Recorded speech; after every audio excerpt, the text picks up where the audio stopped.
Salut les connectés. Nouveau décor, nouvelle vidéo, iOS 13. Ça fait 2 semaines maintenant qu'iOS 13 a été annoncé par Apple lors de la WWDC. C'est pas un nom un peu marrant pour parler de chiottes, hein, non.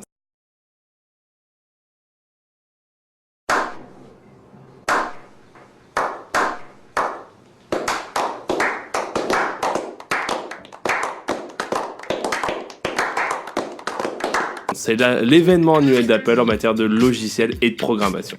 iOS 13 a apporté son lot de nouveautés comme le Dark Mode par exemple, qui a fait beaucoup parler de lui. Ça va être tout noir. Ta gueule. Mais j'ai pas spécialement envie de parler de choses dont tout le monde parle. J'ai envie de m'intéresser sur les petits détails qui m'ont plu. Et à ce niveau-là, je dois avouer que Safari tire son épingle du jeu. Il faut savoir que sur iOS 12 et les précédents, on avait un mode de lecture. Ce mode permettait de pouvoir regarder des articles de presse ou d'excellents blogs comme Nerd à la fin. Ceci est l'instant promo. De pouvoir les regarder juste en mettant en avant le texte et les images en illustration. C'est hyper confortable à lire, c'est beau, c'est pratique. Pour pouvoir activer ce mode, il suffisait simplement d'appuyer sur le bouton en haut à gauche du navigateur. Maintenant, on a un menu contextuel. Et c'est pas mal en fait, parce que ce menu nous permet d'avoir des raccourcis pour activer le mode lecture, et forcer le site à basculer en mode desktop, donc pour avoir l'affichage comme si on était sur un ordinateur, recharger la page sans les bloqueurs de contenu, parce que Apple a proposé depuis maintenant, je crois, iOS 11, cette fonctionnalité qui permet d'intégrer en fait un adblock directement dans Safari, et certains sites malheureusement demandent à ce que vous désactiviez vos bloqueurs de pub.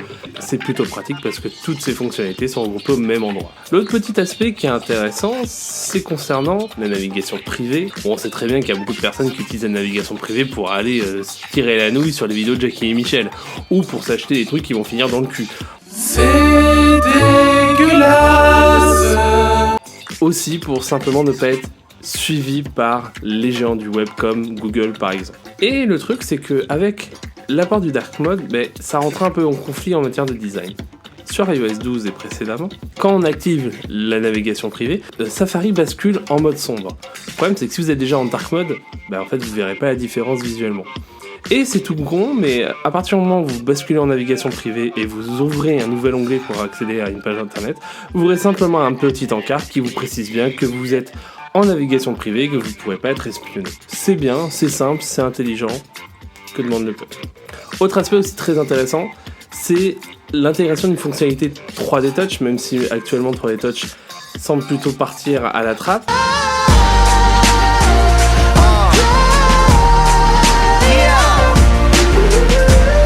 Quand vous avez un lien, une image, une URL, quand vous faites une pression longue, en fait, vous allez avoir un menu contextuel encore qui s'affiche avec un aperçu de la page, ça c'était ce qu'on avait auparavant. On va avoir des actions qui sont possibles. On va pouvoir, bien sûr, ouvrir un nouvel onglet, copier l'URL et aussi partager directement via nos applications de messagerie, WhatsApp, mail, SMS, le lien que vous avez sélectionné. Dernière petite chose qui est toute conne, que je trouve super intéressante, c'est quand vous faites une capture d'écran sur Safari. Quand on fait une capture d'écran, on prend une photo en fait de ce qui est affiché à l'écran. Maintenant avec iOS 13, on a 2 options. Mais lorsqu'on est sur Safari, en fait iOS 13 enregistre à la fois la capture d'écran, mais aussi l'intégralité de la page internet qui était ouverte à ce moment-là. Et ça c'est super bien parce que ça permet d'avoir une vision globale, une image globale de la page internet. Première utilité que j'en vois, c'est pour les personnes qui travailleraient dans le domaine du web design. En fait, ça permet à ces personnes de pouvoir faire des impressions rapides de pages web et pouvoir travailler dessus en mettant en avant ce qui déconne et ce qui déconne pas. Vous allez me dire, mais comment on fait Clément pour installer iOS 13 ? Alors auparavant, vous aviez une seule solution, c'était installer macOS Catalina,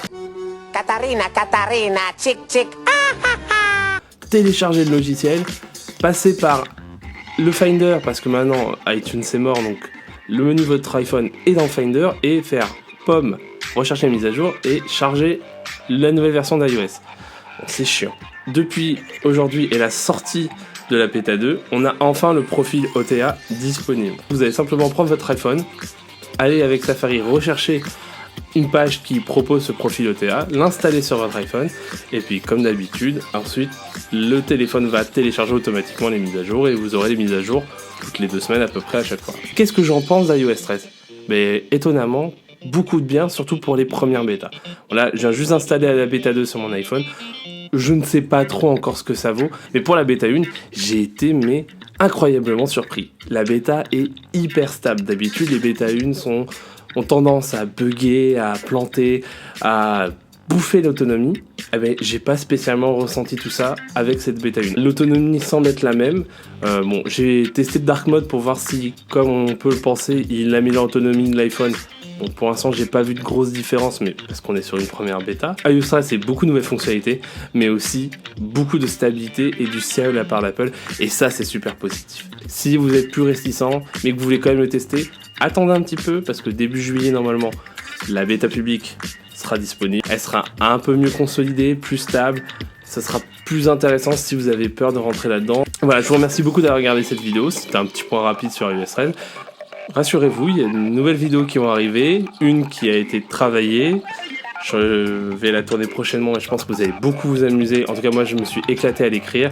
Surtout, n'oubliez pas de vous abonner, de mettre la cloche. Mettez-moi en commentaire les fonctionnalités que vous avez appréciées lors de l'annonce d'iOS 13 et celles dont vous aimeriez avoir en retour. Et surtout, n'oubliez pas de rester connecté sur les internets. Ciao!